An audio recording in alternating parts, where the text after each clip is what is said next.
Record. Recording in progress. Welcome back to the Fine Print, ladies and gentlemen. My name is Caleb Teskey. I'm joined again by Darrick Granai from Bushy Beard. Darrick, thank you for coming back here. No problem. I was really enjoying this conversation, and there was a number of other issues I wanted to touch base with you on, including zoning, because that was something that we had talked about at Stowe Cider, and I was hoping maybe you could share some of your thoughts on the issues you've been having with that. So I got through zoning. Now I'm through it, which is great. And some people, depending on what municipality you're in, they're going to slide right through it and they're not going to have a problem. Other people may have a problem. The state has done some stuff. I believe they passed a bill S163 or one, something like that, 83, something in the hundreds. And it was for zoning purposes, it was to help clarify how to zone. Because in my instance, I can't really speak to anybody else's problems, but for me, what I can say the big hangup was there's a clause in like how municipalities govern. They cite the bylaws, and the bylaws are created by this governor's town of leagues. And so like whenever they need guidance on zoning something or a question regarding to municipalities, they reach out to those people. So they don't go to the CCB or they don't go to, Montpelier, so to speak. That's not where they get their guidance from. They go from precedent set or bylaws created by them or this league of cities or city elite. I can't remember. But anyway, there's a statute in there. It's like BS 7233 or 7230 or so. But it basically, what it is it was put in there to be so cannabis companies can't apply for federal grant status because it's not federally legal. The state had to put language in there that basically said that cannabis cultivation is not an agricultural practice for the purposes of zoning and a couple other things. But the problem with it is the language left a lot of room for interpretation. So what I ran into is they were saying, like, for the specific location I have, it's what they call R1, residential 1, or agriculture are the two approved uses. So I really needed it to be agriculture because anything else I couldn't get approved in there. Their issue is at that time they were seeing some municipalities issuing it under manufacturing, some were issuing under light industrial, and some were issuing it under agriculture. They couldn't figure out what it was. I said, okay, fine. I've got two other buildings that have those. You tell me which one it is, and I'll go there, I guess. Let me ask you, Darrick, how is cannabis not agriculture? Oh, that's exactly what myself, my attorneys, I had two board members who were totally on my side. And what blew me away even further was the board members and the zoning administrator for Derby said, oh, well, because I pulled up, technology today, we all have our phones in there with us. I pulled up what the state's definition of agriculture was, and it said something more or less of rearing plants or animal for the purpose of wholesale or sale. And I said, it doesn't seem like it's much more clear than that. That's exactly what I'm doing. I'm raising a plant for wholesale. Like, how is that any different? And there was a lady on the board, and she was like, guys, come on. If he was growing tomatoes, he wouldn't even be here. But they wouldn't say yes to that, because if they did, my attorneys were sitting right there and they could get them for discrimination. Now, who are your attorneys? I have VS, I have Vermont Cannabis Solutions. I have Tim and Andrew and Bailey. I actually deal with Bailey the most. Would you give us some of your thoughts on the job that those guys have done for you? For me, they've been great. I can't talk what anybody else has done, but for me, they've been great. They're very busy, so I kind of feel like, it's one of those things where as long as you're staying in touch with them, they're fine. But even with that said, Bailey will shoot me emails, now and again, just to make sure we're all on the same page and that everything's going. And do I need anything from them?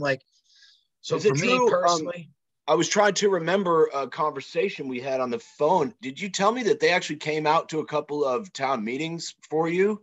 oh yeah, Um, yeah, y- they've any place I've wanted them to go, they've come with me. You know, you got to pay obviously, but they have not, Tim or Andrew or Bailey, and in some cases it's Tim, Andrew, and Bailey. Like the last hearing I had, all three of them showed up at because wow. they were so worked up with Tim was so worked up after the first one that but again, I have to thank him because he saved me. He's, telling me to sit down because I was getting so heated, and he was reading the room and he's like, you ain't winning.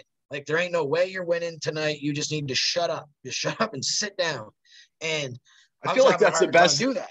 I feel like that is some of the best advice a lawyer can offer you is to shut the Yeah, fuck up and right. sit down. Yeah. And that's really what it came to. Like, he was nice a couple times, and finally I was like, shut the fuck up and sit down.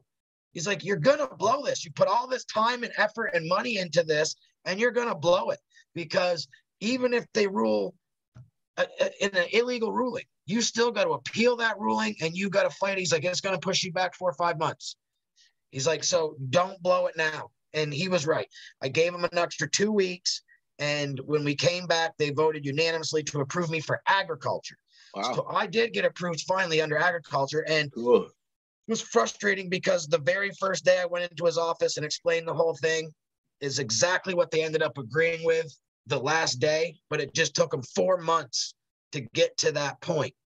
And it was very eye-opening in the fact that I see how at least my municipality operates, and they don't operate properly. Let me ask you, Darrick. How do you feel like that interaction would have gone if you didn't have a legal team? Oh, it would have taken a lot longer. The reason I hired a legal team is because I have a family member who's also in business. He's in restaurant and weddings, and he does a bunch of stuff, catering, and he's got a handful of businesses. And one of his businesses is, like I said, it's a wedding venue, and hopefully we'll be having some events there, so you'll get to see it. It's really sweet. But anyway, it was his land, and they changed the zoning on him without even telling him. Wow. So he went to build this event venue because at the time it was just a bunch of empty land. So he's thinking, once I get these pieces of land put together and I can actually have my dream, build it out up there.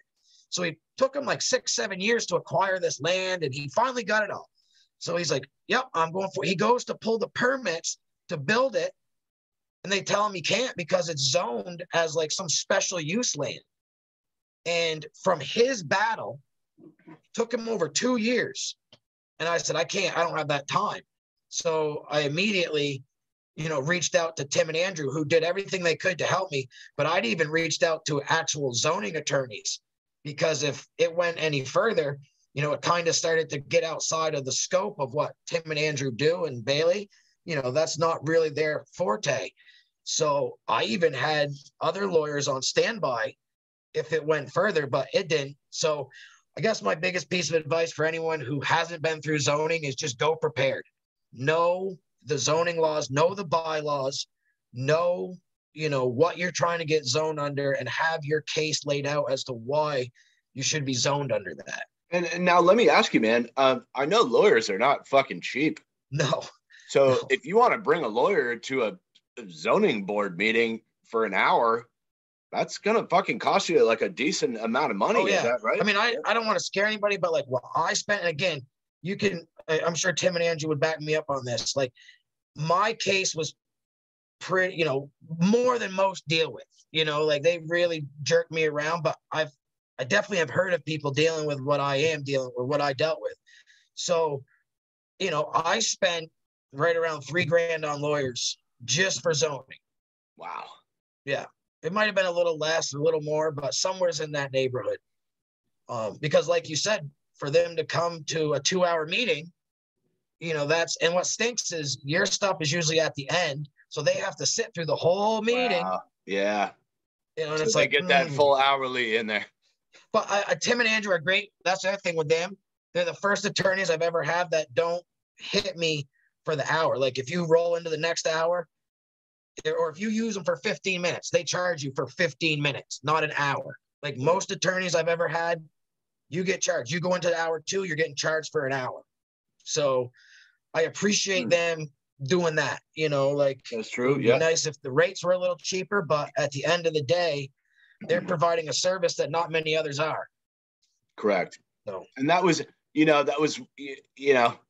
I don't fucking love lawyers, lawyers. no one really does, man. But like I've talked to Tim a number of times and, boy, he seems like a decent guy. Yeah, no, And Tim and Andrew both. everybody that I know who uses him has really good things to say about him. Yep. No, they seem, like I only have a client-lawyer relationship, but I think them and I have interacted as much or more than a lot of their clients because of all the issues I've had. And for me, like I'm comfortable with them. I've voiced my concerns to them a few times, and being like, how much business can you guys take on and handle? Like, that's my biggest concern with them is more and more people are using them. So, how big can your firm get, and me still receive the service that I need? That's a fair point, I think. Yeah, it's not something, like I said, it's not something that I think they would ever do deliberately. My fear, and I have voiced it to them, is they're going to get to a point where they're too big to give like the same type of care. Like, I'm on a first name basis with everybody in the office, and I call, they know who I am. Like, I go in, it's, hey, how you doing? I like that. But are they going to get to a point where, I'm just another number on the board? And I know you kind of are, but I like it when you feel like you're not. I agree with that wholeheartedly, man. Even if you are a number on the board, it's nice to feel like you're not. Right. And I get we're a business and I probably am a number, but it's just make me feel like I'm not while we're on the phone or in a meeting or something, and that's all I care. And I think today I had a meeting with them before I met with you.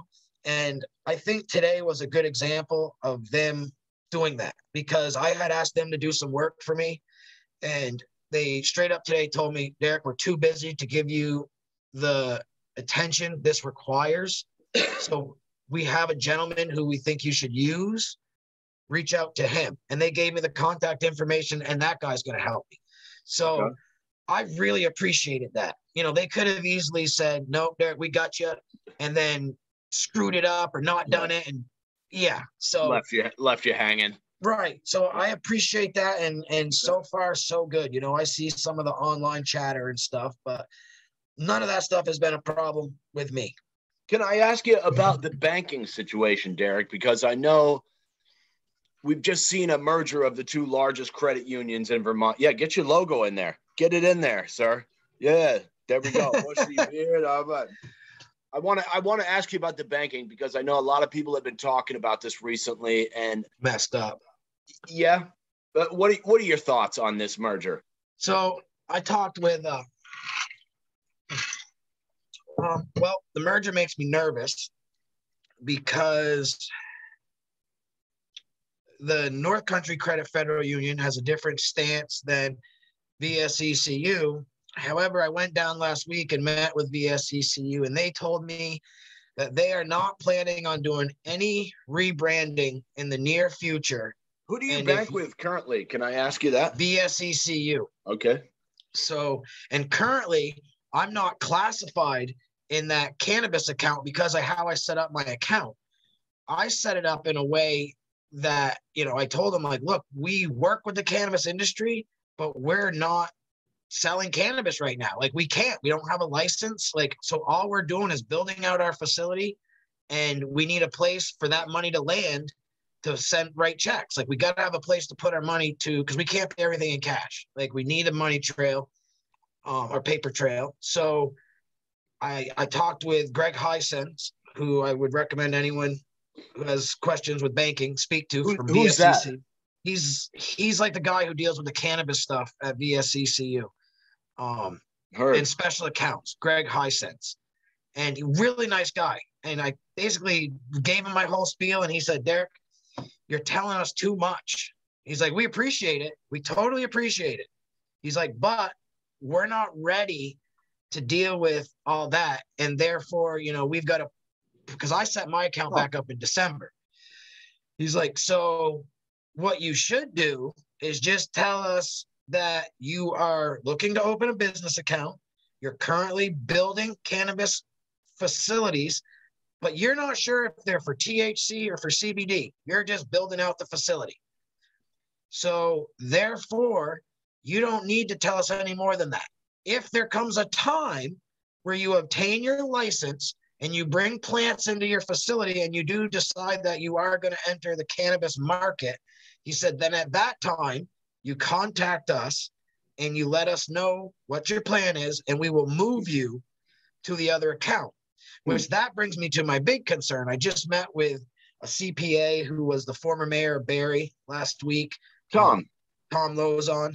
Tom's going to be coming on in a couple of weeks here. Awesome. Tom's a great guy. Like, and he told me more or less, and maybe your show can help me do this. He told me that what we need to do, we need to organize as like a whole industry, not just like me and Forbins and, Flavor Line, like those guys, not those guys, but like all of us, like a consolidated effort. People everywhere put their egos aside, anything, whatever it is. Like, I don't want to work with him because he's not from Vermont. I've heard that like 3 times. Whatever, like, put that aside. We need to come together and shame the banking industry. Write letters, draw attention to what they're doing. Because like Tom said to me, this is a pretty serious issue for you then, huh? Oh yeah. And Tom, Tom Lozon said for him, it's the single biggest issue to the whole thing working right. Wow, really? Is banking. Wow. And he sits on the liquor board for the state of Vermont. Yeah. And he has recommended, to whoever it is, that they change this. But what he told me is he really has no power to do it. And the government really has no power to do it because it's a privately owned whatever bank or entity, I believe.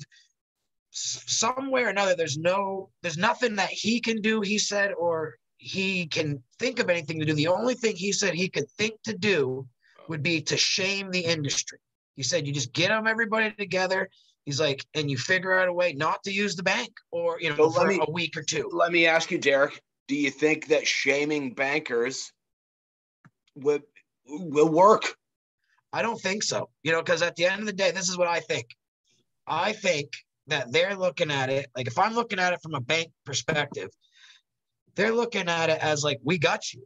Like, we don't care what you think because you need banking unless you want to do cash, which you can. The state has said, you give us a cash plan, and if we approve it, you can do it. Something with like, you have to have 3 800-pound safes and safe locations and all that, which it's just a pain. You're going to be carrying duffel bags of cash around. Right. And, I heard not a safe way.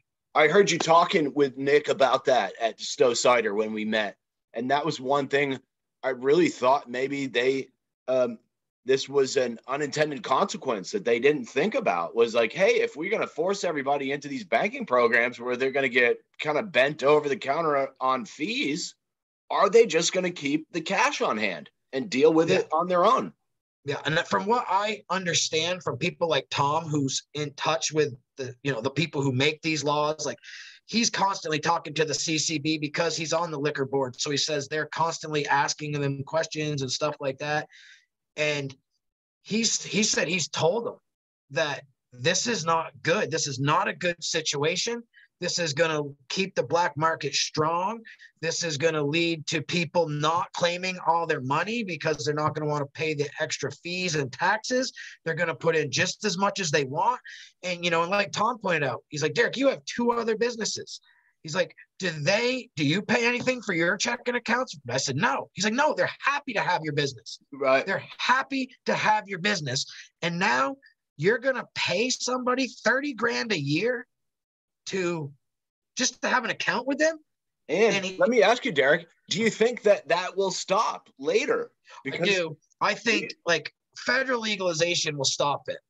You think I don't know if much other than federal legalization will stop it, because that's what I was saying before. I think the problem is these banks are looking around saying, where are you going to go? You can't bank federally. So you only got a couple of us and you're going to pay to play. You want to bank with us? Well, we think you're making all kinds of money, so you might as well give us $30,000 of that.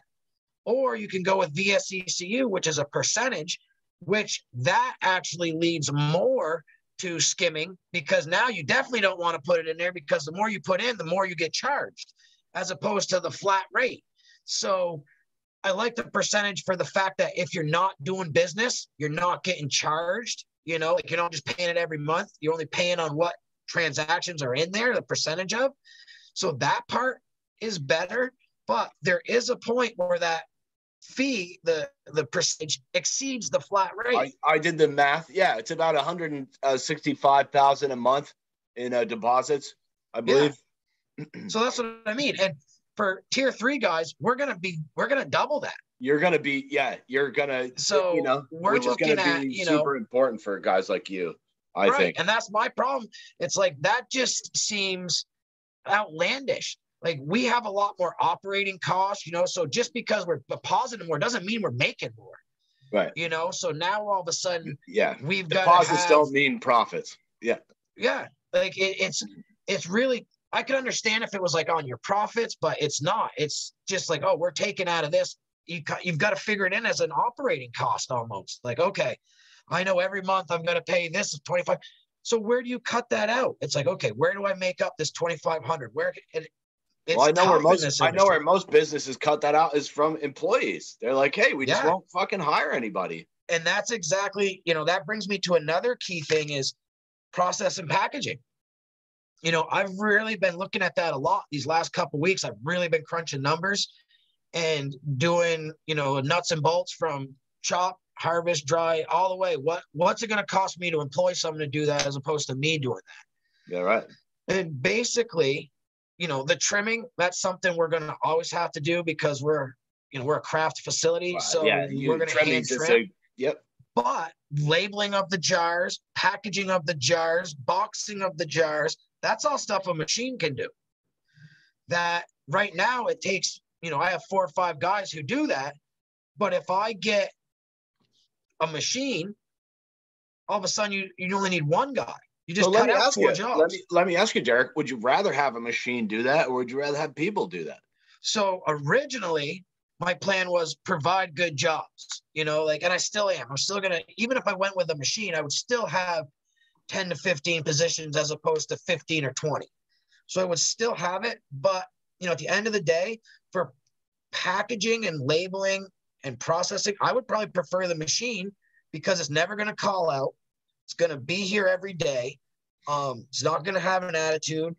So I would go that route, but at the beginning, I'm not. My plan at the beginning is to do everything by hand, see how that goes. And when we're 2 years down the road, like my thought is if we got to a place where we were looking to enter phase 2, which is bring like our hash rooms and stuff online. If we got to that point, I would get a machine, and instead of hiring additional help, I would just move those people into roles. So we would never lay anybody off. We wouldn't downsize, so to speak. I'm just thinking if we get to a point where we're at like an expansion point, then at that point we'd bring a machine in to do the packaging and boxing. Sure. Because it just would make sense. And some of those machines are so awesome. They're almost better than people. You program them to, do your ace with 1-2 gram nug or whatever. So can I ask you a little bit about, I got a little bit of your packaging here. Oh, sorry. This is fucking terrible. That's cool. But you've got the glass packaging here with the plastic top. Would you tell us a little bit about that, please? What about it? I'm using the materials, where you get it. Yep. So I'm using calyx jars right now. And if I'm being honest, I don't like them for my rosin, and I'm not a fan of when I used to love them, but I don't know what it is. They seem to dry. The rosin seems to dry out in it. And it's not just mine. Like I got some rosin right now from a couple different people. And you can tell there was a point where it was like real wet, but now it's gone back and it's like battery, dry, crumbly. And I'm not a fan of that. I like it when it's like nice and wet and sweaty. Like I love that. Too. Like just Me too. terpy looking, and like that's what I want. So I use the Q locks. I know they're old school, and sometimes they really lock, and you got to like really force them. But the one thing that I never question is they're sealed. When I lock that baby, it's sealed. So I do think for the rec market, they may not be the best choice, especially for like an elderly consumer. they probably aren't gonna be able to get them off. Some of them pop off super easy, but I have had some where I really like got to struggle to get them. Oh, that's nice that you're actually thinking about that. Yeah, well, like I want them to be child proof, but at the same time, yeah, it's a medical product. I really believe in the medical properties of cannabis and all that. So there are people out there, elderly people who've got poor dexterity in their hands or whatever, and they can't even open. I have arthritis, Darrick. Right. I can barely fucking open. See, that's what I'm talking about, and that's why I like I got to think of something for them type of consumers, because it's hard to get into. So I'm looking into like e-bottles, which are a little different, but they go like in a box, something like that. That's easier you can just kind of push and turn as opposed to. But those glass jars are from the same company, from Calix. And the reason I like them for flower, and I don't know how they do this. I've sent an email, but I didn't get a response. Their big claim to fame and their advertisement is they engineered these jars to maintain a consistent humidity of 58 to 62% humidity inside the jar. I'm not sure how that's possible. Yeah, me either. Because you think about it, like if you open it in a 32-degree, 32% room and you close that jar, how's it adding moisture back to that? How? So I don't know. It's a great question. Yeah. Yeah. I would like to see a scientific explanation. I know on your website you put, we engineer it and it sounds great. And it got me, because I love the jars. I like the looks of them. I like how easy they are to open and close. Yeah. But at the end of the day, the most important thing is how well does it hold the flower? Is it going to keep the quality of the flower for 2-3 months on a shelf? That's what we all want to know, right? Right. I think, and that's super important. A lot of people are like, well, hopefully your product don't sit 3 months. It's like, I get that, but what about the guys who want to buy enough product to last them 3 months? I gotta say, make sure. I want to say, cheap plug here. Your flower is very tasty, Darrick. Oh, appreciate it. Yeah, man. Everything's no-till, living soil. We don't, no salts, everything, no sprays. I shouldn't say that. We do spray, or I do spray in veg with Dr. Zymes and some Pyganic, both OMRI certified. And once in a while, just out of abundance of precaution, I'll hit everything in veg with sulfur. But as someone who makes hash, I don't like doing that. A lot of people will say, oh no, go ahead. But a lot of people say, oh, it's in veg, you don't taste it. But I do. I don't know if it gets like in the plant tissue or what, but I can tell immediately if I've sprayed that plant with sulfur or not. And there's no flower on that plant. It's not like I'm spraying, people say, oh, you're spraying in flower. That's why. No. I'm spraying in veg another week or two, then flip. And I don't know if it's like on the leaves and then the buds grow out of it and it like touches it and other plants touching, they rub and then it gets on. I don't know how it happens, but I can definitely taste the difference. So if I use sulfur, I usually like to clone out of that. Like if there was an issue with something that I needed sulfur, I usually like to clone out of that and then run that next batch as the stuff I'm going to flower. But I do swear by sulfur. I want to ask you something. I got about 5-6 minutes left here, and I want to ask you something I've been asking everybody, and that question is, if you could rewrite the legislation, what would you keep, and what would you change or throw away? I really think Vermont has done an okay job. My biggest thing is I wish they wouldn't have I wish they would have made the language more clear because of what I dealt with in zoning. It could have all been avoided with language that was more clear. Like if at the jump they would have said, this is what cannabis cultivation is. This is what making hash is. You zone it as this, or you zone it as that. Like that would have helped my process significantly if they could have said, yep, cannabis cultivation, that's an agricultural practice. Therefore, there you go. That was something I wish they would have done differently. Which seems obvious. I'm sorry to interrupt you, but that one seems fucking obvious, man. And I didn't know this until I started going down. You know, apparently the state of Vermont is notorious for bringing a bill like or a law like all the way there, but then leaving like just enough interpretation to make it a pain in the butt. So that, you know, like I said, was eye-opening, which Vermont did go back and fix it later on. So it's been remedied now, but it would have been nice at the beginning. Something else, I wish they would have made the application process a little easier. I don't think, and I mean, I know people who have submitted it without attorneys, but it's almost like you need an attorney to work through it with you. So you have people to bounce ideas off and say, hey, will this suffice for this? Will this meet this requirement? Because they're dealing with that kind of language. So when you get an email with all this legal jargon and stuff, you're like, what? They want what from me? So if I didn't have somebody to reach out to or send those emails to, it would be very challenging. So I wish they could have made it in a way that's more user-friendly, I guess. Do you think you could have done this without a lawyer? Yeah, but it would have been a lot more stressful. You know, it was already stressful enough, but it would have been way more stressful without a lawyer. But I think you could do it without an attorney. I wouldn't advise it, but you know, I think you could do it. I don't really think there's much.